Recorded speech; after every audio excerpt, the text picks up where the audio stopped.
Where's the joint? Whew. G'day guys. I'm snuggled up by the fire. It's winter time here in Australia, which is just so magnificent. Tamsin and I were just reflecting yesterday that this is our third winter now out on the land, and this winter we're finally warm in the cabin. The first two we weren't warm at all, so it feels really nice just to be chilling now, which is really cool. So I've got un croissant just toasting up in the fireplace. Life's pretty good, I must say. I'm very grateful for this moment to be back here. So I spent 2 months in India.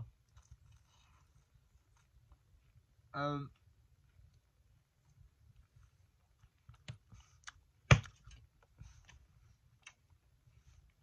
close the door. Hang on a minute. Oh, right there.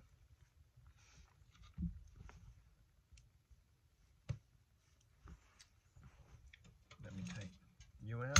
Bang.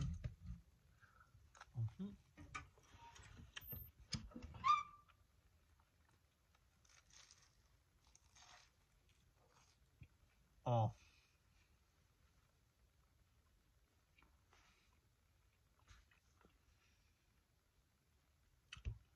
Damn. Shit. First 3 minutes of this video turns into mukbang of this croissant.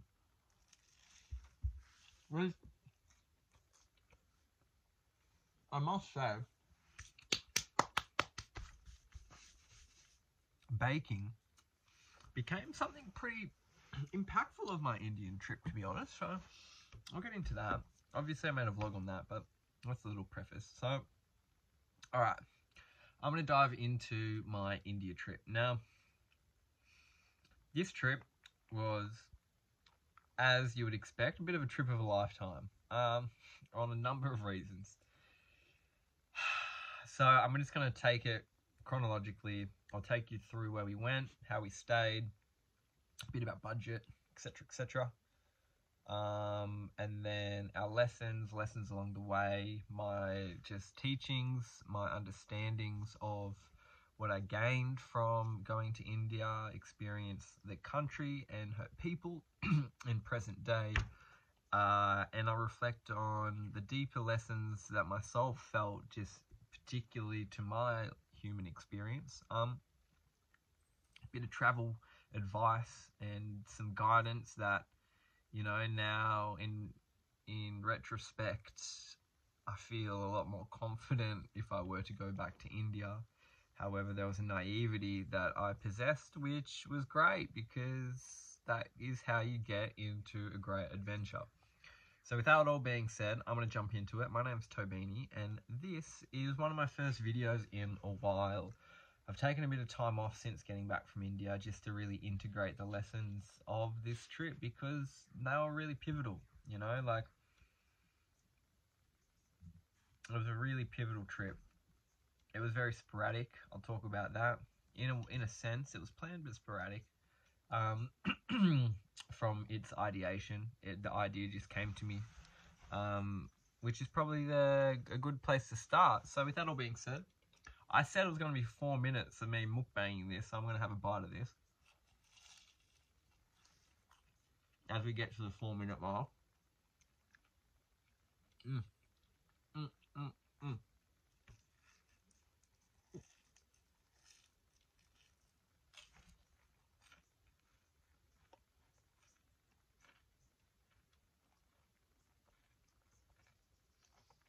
This is so not Ayurvedic right now, by the way. You shouldn't eat like this. This is not a good example of how you should eat. But I must say, I have fasted all morning, so that was the first thing I've eaten, so I'm a bit hungry. Okay.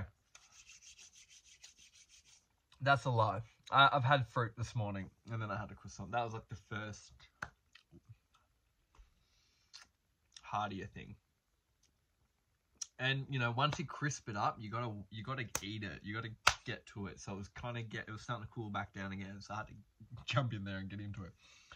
All right. So basically, around October, November last year, Tamsin and I were discussing because we had planned to go to Europe. Now my passport got chewed by one of our dogs, which just kind of delayed the whole trip. And then a few other things just happened, which is chill. Life is what it is. Obviously, wasn't meant to work out. Hello, Salvador. Had a beautiful summer here, and through that, I was like, no, I still want to go somewhere, but where this time? And the idea of just going to India just immediately popped into my head. Now, that being all said, I've had a very fortunate childhood where I was exposed to a beautiful, beautiful Sikh culture that is kind of like this micro community of Sikh Indians here in Australia, and that is in Woolgoolga. Now, if you've ever been to Woolgoolga, that's where I was. That's where I grew up. That's my hometown. Which I am so honoured to call that because I had such a beautiful childhood. The coast there and its energy has impacted and shaped me in such a way. So it has such a magical energy in that part of the area. But in that, there is in fact 2 Sikh temples. Now, this is also a beautiful fun fact.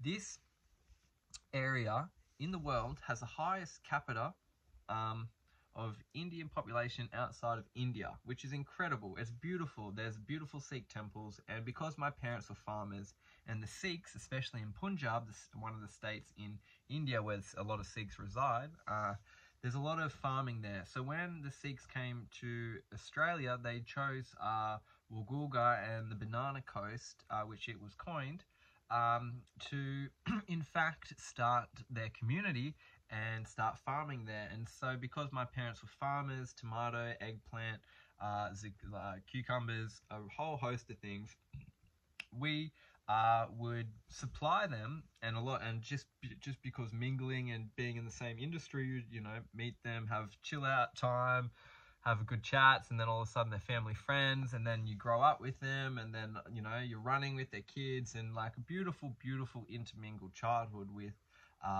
Sikhs. And so this exposure to their culture was so pivotal from a young age, because it just gave me that understanding that there was more out there.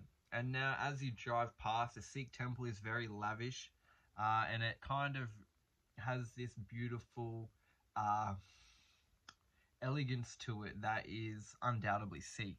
And it's just beautiful to see. And so having that as a child, and then being in and amongst that, going to Punjabs, going to funerals, to being invited to weddings, celebrating at the temple, and then just having family friends, going to a family friend's restaurant who, would show me how to cook and teach me and show how to throw chapati in a big tandoor, and like incredible just childhood stuff that really shaped, who I am today. Lacey, oi, over here.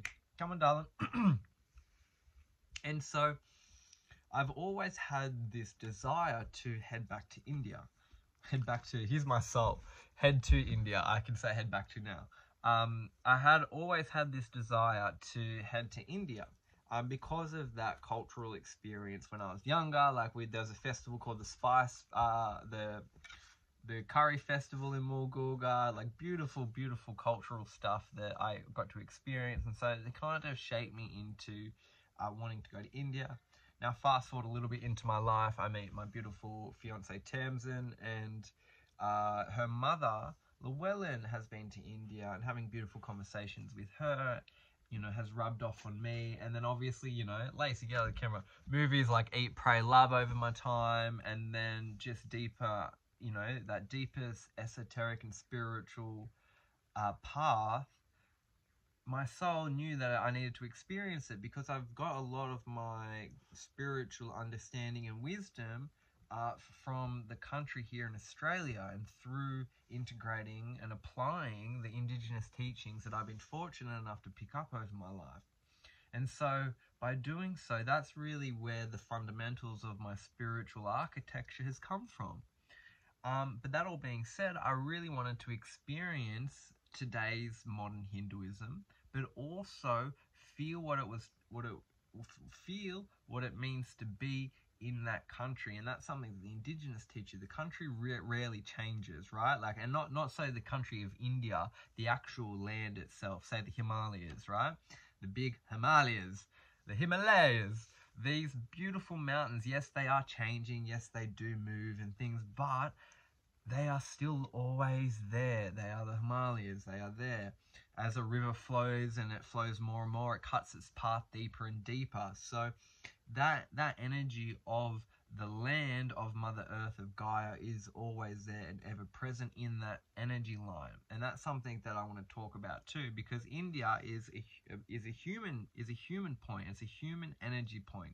And you can see that and experience that by how dense the population is there. And that's something that is a very fundamental lesson that I got from going to India, is the density of humans, but not so much what that means at a three-dimensional level, because there's a number of challenges that we face at a global level, at a global community level, that we just need to address.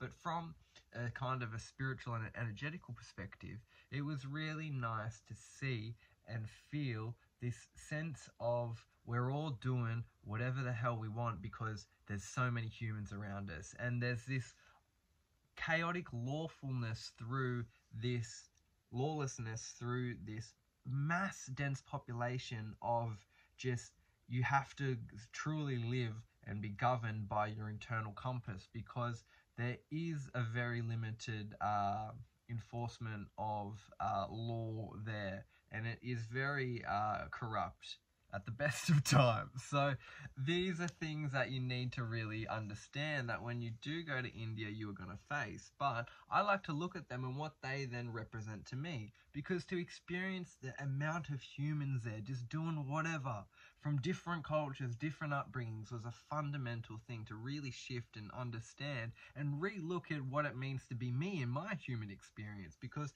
it's all beautiful to go and experience another culture, but to utilize that to then reflect back into your life, and as a form of introspection, to then obtain a deeper sense of gratitude for what you actually have. That's the reason why I undertook this journey. And so to really connect with the local people was a fundamental thing of when I was traveling that I looked at. And so to really go to India and experience the humanness, and just to be there very, very raw, only have a backpack and travel around for 2 months, was incredible. So we flew into New Delhi, in Delhi airport. And in that vlog, you saw that we already were faced with a challenge of Tamsin's passport. It had a rip. And the lady at our check-in in Sydney airport was very apprehensive on whether or not we were going to be let into India because of this potentially being fraudulent or, tampered with, etc., etc. Understood. Or shortening the story, we got let through, all well and good. Then we got into New Delhi, and in that vlog you can see what happens. I'm not going to go into that, but a whole other story just unfolds in New Delhi. We spent only 2 nights there just to overcome our jet lag, and then from there we went up to Rishikesh and then stayed in Tapovan. And we were there for about 4 or 5 weeks, I'm pretty sure. Might extended it to 5 weeks, which was beautiful. Tamsin and I, we stayed at the Blue Guest House, which was lovely. No complaints from that perspective. Tapovan, for the peoples that have yet to experience Mother India, is a beautiful area, and it is basically known as the Forest of Penance. And when we were there, we made a massive effort to consciously swim in Ganga, to go up into the mountains, and to be really connected and try and find the essence of what that Forest of Penance means to be in Tapovan. Because there is an element of commerciality which is there, because business is booming, right? Spirituality is coming into the forefront of the evolution of our collective, because that is where the expansion is. And so India represents such a landmark as in the Western world for that Eastern philosophy and knowledge. So Ram Dass, all of these. We look at the Beatles, the Beatle ashram in Rishikesh. Unfortunately, didn't go there. Honestly, couldn't justify the price. It was just, it's Western price, man. Honestly, if we're talking real, you know, you got to be careful. You do get ripped off. Pricing does dramatically vary for Westerners, and this was in an industry, so it was, you know, guarded. It had a ticketing office that you had to pay for, and Westerners were just hit to the pocket. Now, no, comparably, it's not expensive to visiting somewhere in Australia, probably on par, but it just seemed there was a massive divide. And to be honest, yeah, I felt that a lot. We were discriminated against because, especially in this area, because we were perceived as to have money simply because of the color of our skin, without even understanding our story, which is quite a fascinating role reversal in society right now. Because I wasn't expecting that, but it was a really beautiful lesson to really alchemize that energy and to just take it as what it is. And the Indian population and the friends that we met are very well aware of this. They speak that, you know, at a cultural level, they are raised to and grown up not to trust anybody. And this is at a fundamental cultural level, which was quite an interesting observation from my side of things, because it was like, how are we operating and integrating the lessons of karma right now if we're not like trusting our brothers and sisters? And so that was one of my first lessons of how can I deepen my relationship with myself and trusting my own intuition to then cultivate deeper trust in my relationships. And that was a really massive reflection for me in Rishikesh. To be completely honest, now we had beautiful food there.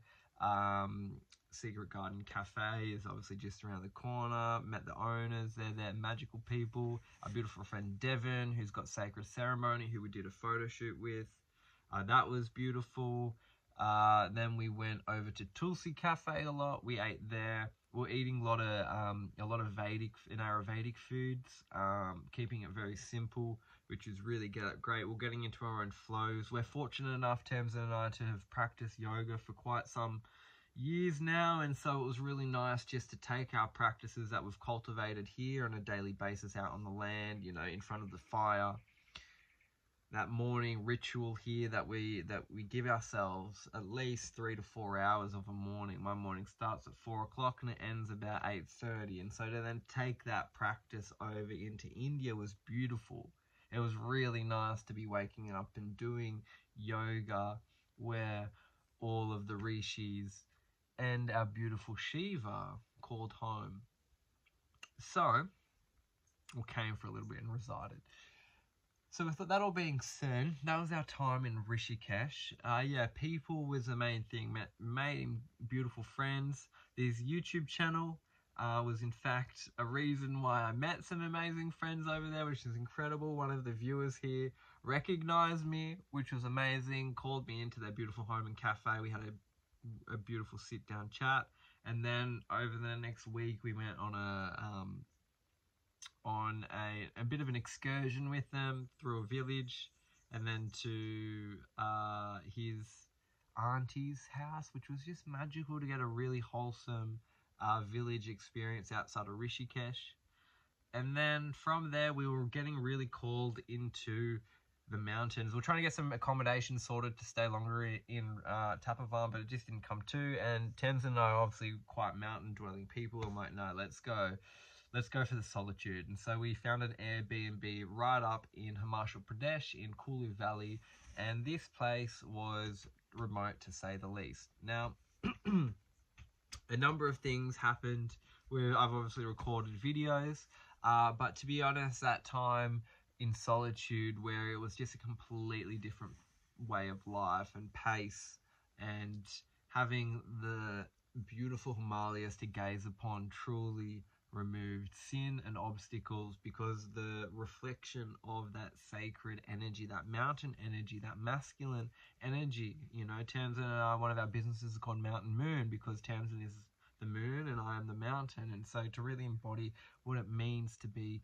that masculine energy, to hold the feminine, was something that I learned in the Himalayas. I really learned what it meant to be a masculine and to hold the feminine energy, because this beautiful planet is in fact our great mother.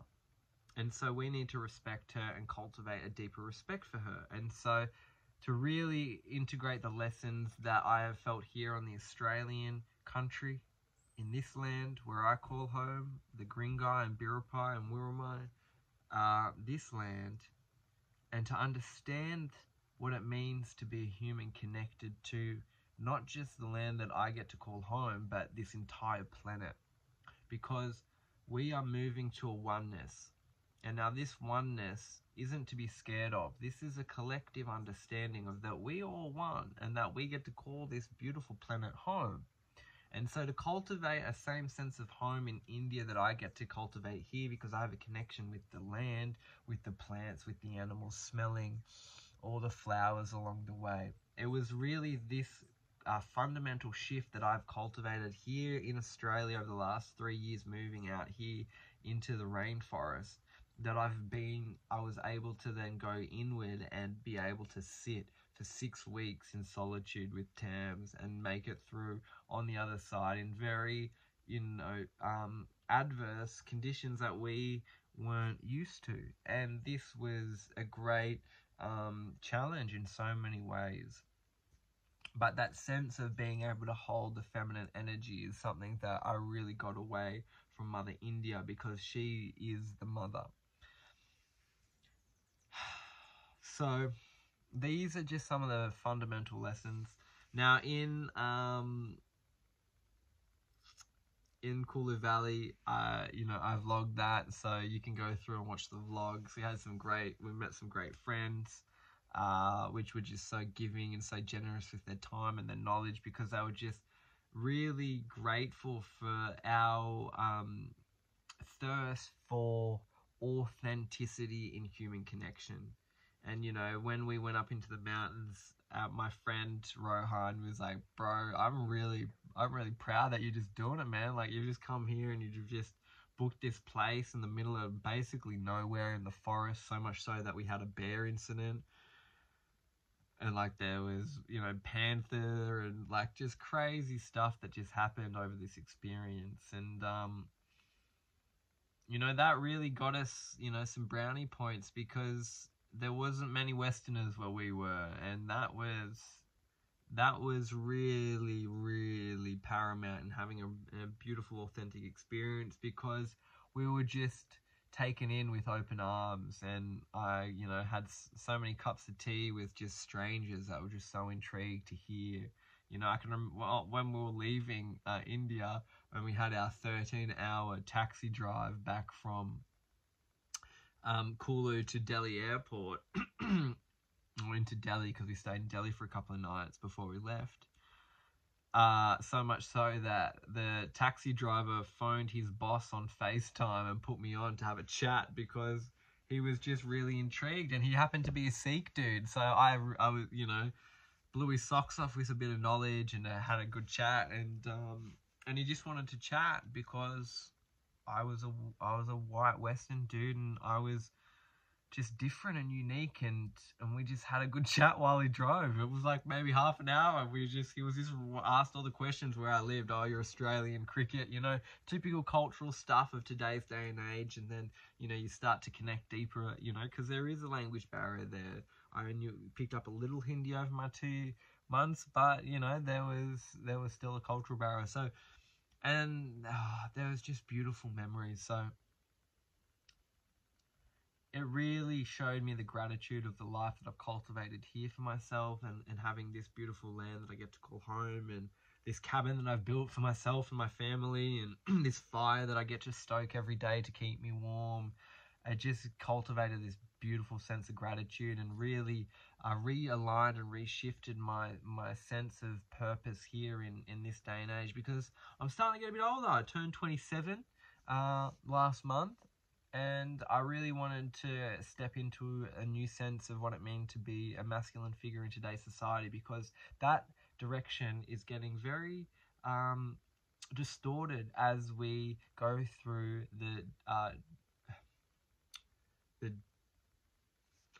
as we shed away from all of the illusions that we are currently faced with in society and at collective level as we enter into this golden age that I feel so inherently called to usher in. And that is what India taught me, my soul mission, and how I can connect and act as a reflection through my experiences here in this realm, and upload it into this beautiful portal that I get to connect with other souls and share my message and the authenticity that my soul feels in connecting with the land, in growing our own food, in being connected with our roots and what it means to be a human, what it means to smell beautiful fresh air, to walk on soil, to grow your own food, to chop your own wood, to collect your own water, to build your own home, to use your hands, your heart, and your mind to connect with other souls in this beautiful lifetime, to not miss out on what is so special in today's, in just being a human. Like, we have such a gift, and it is God's gift. It truly is. And I hope to open up into my vulnerable space to allow you to feel like it's comfortable to do so. And so India was a massive reflection for me in vulnerability, in openness and oneness. And so here I am sharing, half an hour of 2 months in India and some fundamental lessons. Thank you for listening and sharing this journey with me. If you have any questions, leave them below in the in the comment section, including any travel advice. If you want more kind of specifics and data of like, how did you get here and this and that, I'm happy to make a following up video. But leave a like and a comment if that's something that you want to see. And I'm super eager just to have some real sit down raw chats, because I've been shifting the architecture of, as I said, my masculinity based on this trip to India, because through doing so, I've really allowed the feminine essence of my soul to shine through, which is a very powerful place to come from. And so this is a topic that I want to dive deeper into in another video. With that all being said, my name is Toby. I really hope you got something valuable from this. Have a great rest of the day. And until the next one, look after yourself, drink water, eat good food. You're worthy of loving yourself. Give yourself that little bit of extra time to look after yourself.